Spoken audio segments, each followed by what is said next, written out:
नमस्कार दोस्तों, आप सभी का इस चैनल पे स्वागत है। इस वीडियो को देखने के बाद एग्जाम में स्कोर है वो 5 से 10 कंफर्म आपका इंक्रीज हुआ, क्योंकि जो लास्ट टाइम का पीरियड रहता है ना, इसमें आपको स्ट्रेटेजीज पढ़ना होता है, रिवीजन करना होता है, क्योंकि अपने के पास जो जीएस का सिलेबस होता है ना, वो बहुत वास्ट होता है, बहुत ज़्यादा होता है। तो लास्ट टाइम में सब कुछ तो रिवाइज नहीं कर सकते, लेकिन वो जरूर रिवाइज कर सकते हैं जो एग्जाम में पूछा जा रहा है। ठीक है, तो इस वीडियो में अपन लास्ट में बात करेंगे मैथ्स और कंप्यूटर के मोस्ट इंपॉर्टेंट टॉपिक्स और वो सब कहाँ से पढ़ना है, और जो जीएस के जो मोस्ट इंपॉर्टेंट टॉपिक्स है ना, जैसे अपॉइंटमेंट्स और मैं आपको बता दूंगा इस वीडियो में कौन से इंपॉर्टेंट टॉपिक हैं, और उन जो टॉपिक्स है ना, उन सबको भी शॉर्ट में कहाँ से पढ़ना है, कैसे पढ़ना है, सब मटेरियल में आपको प्रोवाइड करूंगा। ठीक है, तो सबसे पहले अपन बात कर लेते हैं जीएस में। तो जीएस में भी सबसे पहले बात कर लेते हैं अपन करंट अफेयर्स की। ठीक है, करंट अफेयर्स में सबसे पहला टॉपिक है जो स्पोर्ट्स का। स्पोर्ट्स से सबसे ज्यादा क्वेश्चन पूछे जा रहे हैं और पूछे भी जाएंगे कन्फर्म। तो सबसे पहले आपको करंट अफेयर में क्या करना है कि स्पोर्ट्स को कंप्लीट करना है। स्पोर्ट्स के लिए आपको स्टैटिक जीके की ये 50 मिनट की वीडियो है स्पोर्ट्स की, कुमार गौरव सर की, ये देख लेना। ठीक है, नेक्स्ट ये जो क्रेजी जी की वीडियो है ये देख लेना, यहाँ से आपका जो करंट का स्पोर्ट्स है वो कंप्लीट हो जाएगा। ठीक है, अब बात करते हैं नेक्स्ट टॉपिक की। टॉपिक देना,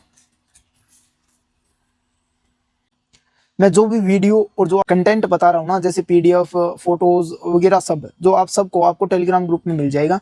वो टेलीग्राम ग्रुप का जो लिंक है वो मैं आपको लास्ट में बता दूंगा कहाँ पर मिलेगा, कहाँ पे नहीं। ठीक है, अब बात करते हैं अपन नेक्स्ट जो इंपॉर्टेंट टॉपिक्स है करंट अफेयर्स के, अवार्ड्स, इंडेक्स, अपॉइंटमेंट्स और जो बजट है उसमें से भी क्वेश्चन पूछे जाएंगे कन्फर्म, इकोनॉमिक, साइंस और टेक्निक से।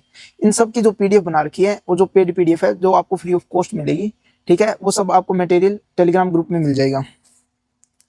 आपको जो अपॉइंटमेंट्स, अवार्ड्स, ये सब है ना, सफिशिएंट है और शॉर्ट में है बिल्कुल। जैसे अपॉइंटमेंट्स 40 अपॉइंटमेंट्स है, गवर्नर्स हो गए, या फिर जैसे सुप्रीम कोर्ट का जज कौन बना है ना, ये सब शॉर्ट एंड स्वीट्स हैं, नोट्स बनाए हुए हैं, आपको वहां से पढ़ लेने, एक बार आंखों में से जरूर निकाल लेना। ठीक है, उसके बाद अपन बात करते हैं स्टैटिक जीके में। देखो, लॉकडाउन्स और जो आपके लोग त्योहार है, ये आपको अच्छे से याद करके जाने हैं। याद वही करना है जो आपने अभी तक पढ़ रखे हैं, और नया कुछ नहीं पढ़ने लग जाना है, क्योंकि आपके पास बहुत कम टाइम है। तो जो मटेरियल आपने पहले से पढ़ रखा है ना, उसी को अच्छे से पढ़ना है। ठीक है, और अगर आपको RWA या फिर परमार सर के हैंड रिटन नोट्स चाहिए तो वो भी मैंने टेलीग्राम ग्रुप में डाल रखे हैं। बुक्स एंड ऑथर्स ये अच्छी तरह से करके जाना, खासकर जो पुरानी वाली किताबें है ना उनको अच्छे से कर लेना। ठीक है, नेक्स्ट बात करते हैं अपन इकोनॉमिक्स में। यहाँ पे पहले भी मैंने बताया था जनगणना और 5 ईयर प्लान्स। जनगणना में कौन सी, ये जो क्लास दिखाई दे रही है आपको नवीन शर्मा सर से ली हुई क्लास, इसको अच्छे से कर लेना। और जो 5 ईयर प्लान्स है इसकी मैंने पीडीएफ डाल रखी है, इनमें से आपसे पूरी ना हो तो 1 से 5 जरूर अच्छे से याद करके चले जाना। ठीक है, और जो इकोनॉमिक्स में ना जो कर्व्स होते हैं और जो पॉपुलेशन के रिलेटेड जो परमार सर ने एक वीडियो करवा रखी है वो, और एक है इकोनॉमिक्स टर्म्स जैसे एनएनपी, जीडीपी, राजस्व घाटा, राजस्व आय, ये सब आपको अच्छे से आना चाहिए। नेक्स्ट बात करते हैं पॉलिटिक्स में। क्या है कि आपको एक आर्टिकल और संविधान के प्रमुख स्रोत आपको अच्छे से याद कर लेने हैं। ठीक है, और आर्टिकल्स, इन दोनों को भी एक कंबाइंड पीडीएफ मैंने टेलीग्राम ग्रुप में डाल रखी है, उनको एक बार जरूर याद करके जाना। ठीक है, देखो जैसे संविधान के प्रमुख स्रोत है ना, कौन से देश से लिए गए, यहाँ से कंफर्म क्वेश्चन पूछा ही जाएगा। ठीक है, और एक जो प्रथम महिला है, यहाँ से क्वेश्चन पूछे जाएंगे। ये शॉर्ट बहुत छोटे छोटे टॉपिक्स हैं और यहाँ से कंफर्म क्वेश्चन पूछे जाएंगे, तो आप इनको अच्छे से रिवाइज जरूर कर लेना। ठीक है, इसके अलावा देखो हिस्ट्री में क्या करना है, वंश और राजा, कौन से वंश से कौन सा राजा है, ठीक है, और किस वंश की किस राजा ने स्थापना की थी। ठीक है, ये अच्छे से याद कर लेना। और इसके अलावा जो कॉइन्स वगैरह है ना, जो भी वो भी अच्छे से याद कर लेना कि किसने कौन से कॉइन्स लाए थे, या फिर जो कॉइन्स के ऊपर जो वीणा बजा रहे हैं, या फिर ये सब है ना, ये सब याद करना है। बाकी कुछ खास याद नहीं करने आपको, युद्ध वगैरह ज्यादा डीप में मत चले जाना एक बार। ठीक है, क्योंकि टाइम काफी शॉर्ट है अपने पास। अभी बात करते हैं अपन 1857 के बाद की जो हिस्ट्री है ना, वो भी अच्छे से आप पढ़ लेना। ठीक है, मॉडर्न हिस्ट्री जिसे हम बोलते हैं। नेक्स्ट अपन बात करते हैं ज्योग्राफी। ज्योग्राफी में आपको ज्यादा कुछ नहीं पढ़ना, प्रमुख अभ्यारण्य और नेशनल पार्क है ना, किस राज्य से है वो सब पढ़ लेना। कृषि आपको आती होगी, जैसे कि चना कौन सी खेती का है, जैसे रबी का फसल है, ये फसलें आप याद कर लेना, एक बार आंखों में से जरूर निकाल लेना।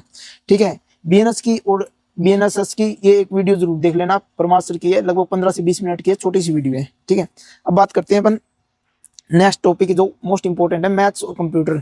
कंप्यूटर में देखो मैं बता रहा हूँ आपको 2 से 3 एक्सेल से क्वेश्चन पूछे जा रहे हैं, 2 से 3 आपको एमएस वर्ड, और डेफिनेटली यही पैटर्न रहेगा लास्ट तक। इंटरनेट, जीमेल और बेसिक कंप्यूटर है ना, इन सब से क्वेश्चन पूछे जा रहे हैं।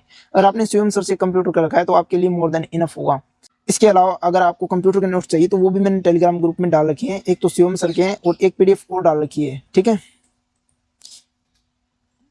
कंप्यूटर का लेवल ज़्यादा हार्ड नहीं होगा और आपके एग्जाम में भी हार्ड नहीं आएगा, बिल्कुल ईजी आएगी। अब बात कर लेते हैं अपन मैथमेटिक्स की। तो मैथमेटिक्स में क्या है कि सबसे ज़्यादा एक तो आपका पोर्शन आएगा अर्थमेटिक का और फिर आएगा एडवांस का। एडवांस के लगभग 4 से 5 क्वेश्चन पूछे जा रहे हैं, जो कि पिछली बार से थोड़ा से ज़्यादा है। और एडवांस में सबसे ज़्यादा क्या पूछा जा रहा है, 2D और 3D। ठीक है, एडवांस का एक क्वेश्चन में फिक्स आपको बता देता हूँ। जैसे एक स्पेयर है, ठीक है, और स्पेयर की उस बड़े स्पेयर से छोटे स्पेयर बनाने हैं, ठीक है, रिकास्ट किया जाता है। जैसे एक बड़ा सिलेंडर है, सिलेंडर से आपको उसको रिकास्ट करके गोले में बनाने हैं, ठीक है, तो उसकी रेडियस क्या होगी, उसकी हाइट क्या होगी, ये सब पूछा जाता है। बस आपको ये क्वेश्चन आने चाहिए, ठीक है। और 2D में आपको एरिया निकालना आना चाहिए अच्छे से, जैसे एक सर्कल। अब बात करते हैं अपन अर्थमेटिक में। अर्थमेटिक में देखो सभी से एक एक दो दो क्वेश्चन पूछे जा रहे हैं। देखिए जैसे CI और SI, इनसे एक एक क्वेश्चन आ रहा है। स्पीड का भी कंफर्म क्वेश्चन आ रहा है। स्पीड का जो क्वेश्चन होगा वो थोड़ा सा लेंथी हो सकता है और बाकी हार्ड नहीं पूछी जा रही। अर्थमेटिक आपकी हार्ड आएगी भी नहीं, ठीक है, बिल्कुल इजी। और आपको ट्रिग्नोमेट्री के लिए आपके वैल्यू पुटअप की आनी चाहिए, जो आपकी टेबल है वो आपको अच्छे से याद होनी चाहिए। बस इतनी इनफ होगी आपके लिए, ठीक है। अब मैं बता देता हूँ आपको मैथमेटिक्स में क्या करना है। मैंने लगभग 3 से 4 सवाल हर जो टॉपिक से आ रहे हैं और जो किस टाइप के क्वेश्चन आ रहे हैं उन सब के 3 से 4 क्वेश्चन की मैंने एक PDF बना दी है। इनको अच्छे से आप एक बार जरूर निकाल लेना, ठीक है। भले ही आप इंटेलिजेंट हो या फिर आपकी मैथ्स बिल्कुल कमजोर हो, आप इनकी एक बार अच्छे से सोल्यूशन जरूर करके जाना है, ठीक है, क्योंकि इन्हीं टाइप के क्वेश्चन आपको एग्जाम में देखने मिलेंगे। और भाई मैंने पहले ही बता दिया था कि ये अपॉइंटमेंट्स, अवार्ड्स और इन सब से क्वेश्चन आएंगे। देखना आप लगभग 4 से 5 दिन पहले मैंने बता दिया था ये, हालांकि मैंने लेट एनालिसिस किया था और उस टाइम तक आप मेरे से जुड़े नहीं हुए होंगे।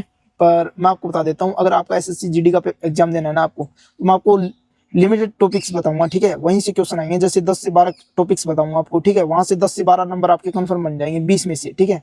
जैसे ड्राइवर्स के एग्जाम होता, मैंने पहले ही एक लड़के को बता दिया था कि यहाँ से कर लेना, ठीक है। तो उनको बताए थे मैंने टॉपिक्स और वहां से लगभग 12 क्वेश्चन आ गए एज इट इज। उनकी तैयारी भी ज्यादा नहीं थी कि GS इतना ज्यादा पढ़ी जाए, ठीक है, क्योंकि GS का सिलेबस बहुत ज्यादा होता है और नंबर आते हैं सिर्फ 20 नंबर की GS आती है, तो इतना ज्यादा टाइम नहीं दे सकते। तो मैंने लगभग उनको टॉपिक्स दिए थे ना 20 में, उनके नंबर बन गए 12-13 वहां से आराम से, और उन्होंने उतना लिमिटेड पढ़ा था, ठीक है, ताकि उनका टाइम भी बच गया और ज्यादा स्ट्रेस भी नहीं लेना पड़ा, ठीक है दोस्तों।